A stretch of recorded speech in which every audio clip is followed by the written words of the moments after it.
तुम केवल एक एक्टिंग मुख्य डिजाइन अधिकारी हो। King of the world project की दुनिया को सफलतापूर्वक पूरा करने और गहनों की प्रदर्शनी से गुजरने के बाद ही तुम उस स्थिति को मजबूती से प्राप्त कर सकती हो, करण नारंग ने आक्रामक रूप से कहा। लेकिन वर्तमान स्थिति को देखें तो न केवल तुम king of the world project को सफलतापूर्वक पूरा करने में विफल रही, बल्कि तुमने दुर्लभ गहने भी खो दिए जिनकी कीमत लाखों से भी अधिक थी।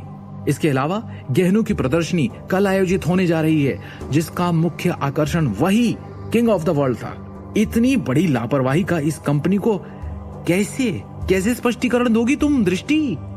क्या तुमने सच में सोचा था कि तुम मुख्य डिजाइन अधिकारी की स्थिति को इतनी आसानी से सुरक्षित कर सकती हो?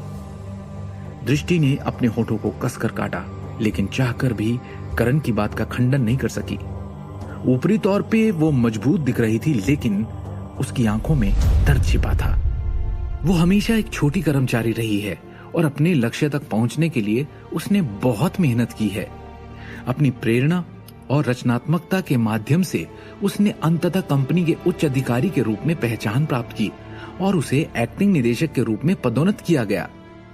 आखिरकार उसे अपने पैरों पर खड़ा होने का और खुद के लिए एक नाम बनाने का मौका मिला।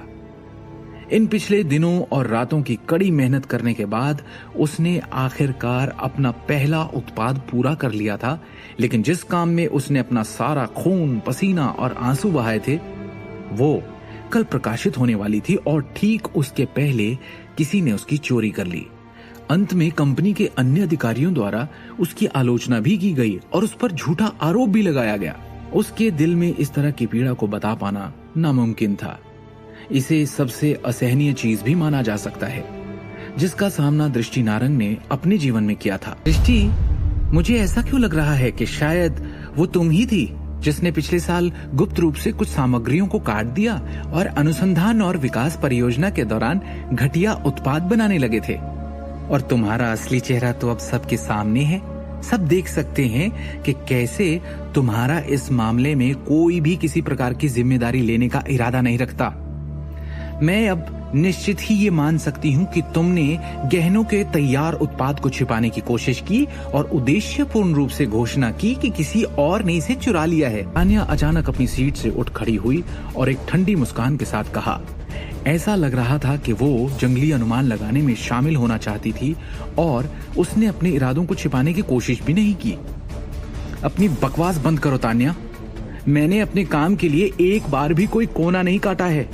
गहनों का एक टुकड़ा भी पूर्णता के साथ बनाया गया था। क्या शिवम पता लगा पाएगा कि ये चोरी किसने की और दृष्टि के सपने को वापस पूरा करने में उसकी मदद कर पाएगा, या दृष्टि का ये सपना हमेशा के लिए टूट जाएगा?